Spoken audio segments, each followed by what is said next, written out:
Assalamualaikum warahmatullahi wabarakatuh. Perkenalkan, nama saya Olivia Septihrial. Saya kelas fase F1, siswa dari SMA 2 Haro Boarding School.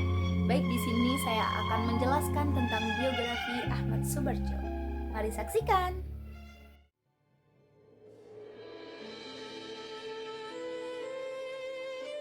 Ahmad Subarjo adalah tokoh perjuangan kemerdekaan Indonesia, seorang diplomat dan seorang pahlawan nasional Indonesia. Ia adalah Menteri Luar Negeri Indonesia yang pertama kali. Ahmad Subarjo memiliki gelar Master in the Rechten yang diperoleh di Universitas Leiden, Belanda pada tahun 1933. Ahmad Subarjo memulai pendidikannya di Europsleigers School di Kuitang. Namun beliau kemudian pindah ke LS di Pasar Baru. Setelah lulus, Subarjo kemudian melanjutkan sekolahnya di Prince Hendrik School, tetapi tak lama kemudian pindah ke Hoogerd Burger School Jakarta, Koning William III di Salemba, Jakarta, dan berhasil menyelesaikan pendidikan tersebut pada tahun 1917. Pendidikan di HBS ini setara dengan pendidikan sekolah menengah atas.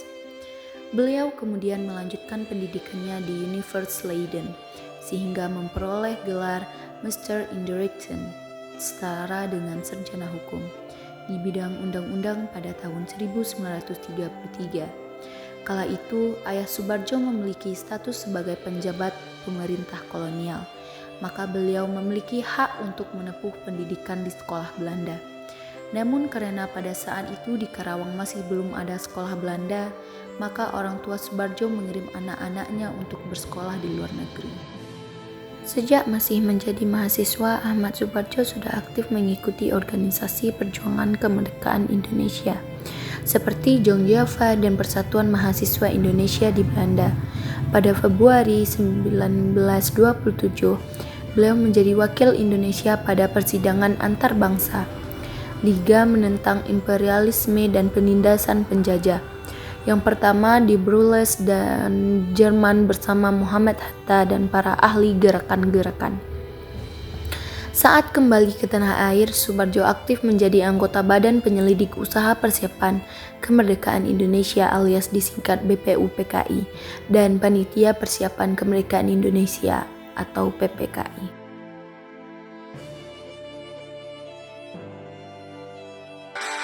Peran Ahmad Subarjo dalam proklamasi kemerdekaan.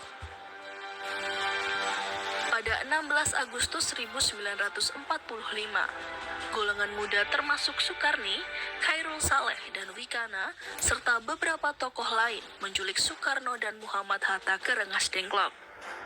Selama di Rengas Dengklok, Soekarno dan Hatta terus didesak oleh golongan muda untuk segera memproklamasikan kemerdekaan.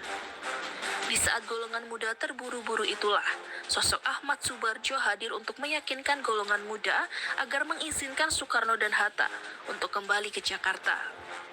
Bahkan Ahmad Subarjo berani memberi taruhan nyawa bahwa proklamasi kemerdekaan Indonesia akan dikumandangkan pada 17 Agustus 1945 pukul 10 pagi waktu Indonesia Barat. Setelah permintaan itu disetujui, Ahmad Subarjo meminta izin kepada Laksamana Maeda agar rumahnya dapat digunakan untuk menyusun naskah proklamasi. Selama proses perumusan naskah proklamasi, Ahmad Subarjo turut menyumbangkan gagasannya pada bagian pertama naskah proklamasi.